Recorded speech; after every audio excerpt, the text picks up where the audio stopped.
যিটো ল'ৰাই নেকি নিজৰ জিন্সটো ধুব নোৱাৰে সি ল'ৰাটোৱে আজি ঘনীয়াকৈ মেখেলাও ধুব পৰা হৈ গ'ল। ৱাহ ৱাহ ৱাহ, বঢ়িয়া দেই, মানিছোঁ মানিছোঁ মানিছোঁ। কিন্তু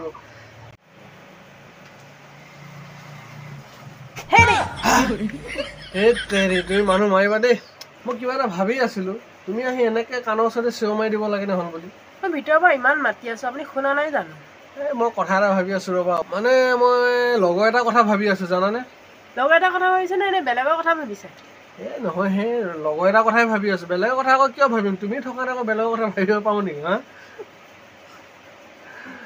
হয় নেকি? কওকচোন বাৰু, লগৰটো কি হ'লনো এনেকুৱা কি হ'ল যে বহি বহি ভাবিব লগা হৈছে আপোনাৰ?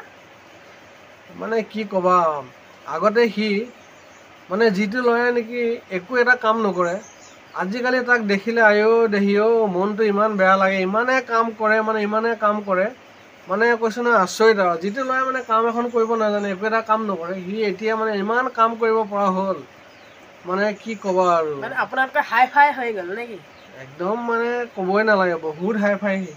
মানে এনেকুৱা হৈ গ'ল, বিয়া পতাৰ পিছৰ পৰা ঘনীয়াকে একদম চিধা কৰি পেলালে তাক আৰু। কেনেকুৱা চিধা? আগতে মানে কি জানা, যিটো মানুহে নিজৰ পেণ্টটো ধুব নোৱাৰে, সি আজিকালি মানে নিজৰ মানে কি ক'ব, ঘনীয়েকহঁতৰ মেখেলাখনো ধুব পৰা হৈ গ'ল। মানে চি বহুত বেয়া লাগে দেই। মোৰ লগত কিন্তু এইবিলাক নচলিব দেই, মই কিন্তু এইবিলাক কৰাত নাই। আৰু ঘনীয়েকখন হৈছে ৰাণী আৰু গিৰিয়েকখন হৈছে ৰজা। ঘনীয়েকহঁতক ৰাখিব লাগে ৰাণী হিচাপে, গিৰিয়েকখন থাকিব লাগে ৰজা হিচাপে, তেতিয়াহে ভাল লাগে। দুখন সংসাৰখন কিমান ধুনীয়া মিল হয়, হয়নে? এই সিহঁতে এনেকেই মিলা প্ৰীতিৰে খাইছে, আপুনি আকৌ তাত চকু মাৰিবলৈ কি প্ৰয়োজন? নহয়, সেই নাপায় নহয়, যাৰ যিটো কাম না, যাৰ যিটো কাম। ঘৰৰ কামখিনি হ'ল মাইকী মানুহজনী হ'ল ঘৰখনৰ লক্ষী, আৰু ঘৰৰ কাম বনখিনি গোটেইখিনি মাইকী মানুহে কৰিব লাগে। বাহিৰৰ কাম যিমান আছে মতা মানুহেও কৰিব। আৰু গতিকে ঘৰৰ কামতো যদি মতা মানুহ লগায়, বাহিৰৰ কামতো যদি মতা মানুহ লগায়, তেতিয়াহ'লে আৰু মাইকীজনী কিয় থাকিল? মানে লক্ষী বুলি কাক ক'বা? মতাটোহে লক্ষী হ'ব তেতিয়াহ'লে, মাইকী লক্ষীয়ে নহয়। এজন মানে ব্যক্তিয়ে কৈছিলে যে ঘনীয়েকহঁত হৈছে ৰাণী, গিৰিয়েকহঁত হৈছে ৰজা, গতিকে ঘনীয়েকহঁতক সদায় ৰাণীৰ দৰে ৰাখিব লাগে আৰু গিৰিয়েকহঁতক ৰজাৰ দৰে ৰাখিব লাগে, কিন্তু গিৰিয়েকহঁতক ভৰিৰ তলত কেতিয়াও ৰাখিব নাপায়।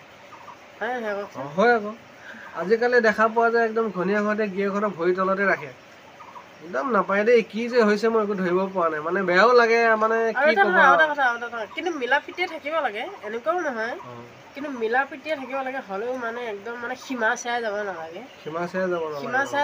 কিন্তু মিলা প্ৰীতিয়ে থাকিব লাগে। ধৰক আজি ল'ৰাটোক ভাত কেইটামান খুৱাই দিয়া, বাপেকৰ হ'লেও দায়িত্ব এটা থাকে ন, মায়েকৰ হ'লেও দায়িত্ব এটা থাকে। বাৰু কিবা এটা নোৱাৰিছে, কিবা এটা কৰিছে, কিন্তু হ'লেও একদম মানে ক'বলৈও বেয়া, য'ত ঘনীয়েকৰ কাপোৰ কানি পৰ্যন্ত ধোৱা কৰিলে মানে বেয়া লাগে আৰু। যিটো ল'ৰাই নেকি নিজৰ জিন্সটো ধুব নোৱাৰে, সি ল'ৰাটোৱে আজি ঘনীয়েকৰ মেখেলাও ধুব পৰা হৈ গ'ল। ৱাহ ৱাহ ৱাহ, বঢ়িয়া দেই, মানিছোঁ মানিছোঁ মানিছোঁ। কিন্তু আচৰিত দেই, মানিব লাগিব, ক'ব লাগিব কিন্তু দেই। কিন্তু আগৰ দিনৰ নিচিনা নীতি নিয়মবিলাক আজিকালি বহুত নাইকিয়া হৈ গৈছে। মানে সেই ল'ৰাটোৰ কথা ভাবিয়ে মোৰ মনটো বহুত বেয়া লাগিছে জানা। মানে কি ক'বা, যিটো ল'ৰা যেনেকুৱা ল'ৰা আছিল এতিয়া কেনেকুৱা হৈ গ'ল হা, চোৱাচোন বাৰু। বিয়া পতাৰ পিছত যে কিমান এক্সচেঞ্জ হৈ যায়, আৰু ঘনীয়েকহঁতে যে আহি পেলাই কিমান যে কি মানে ঘনীয়েকহঁতে গিৰিয়েকহঁতক কিমান তললৈ ঠেলি দিছে চাওকচোন বাৰু। আচৰিত কিন্তু দেই।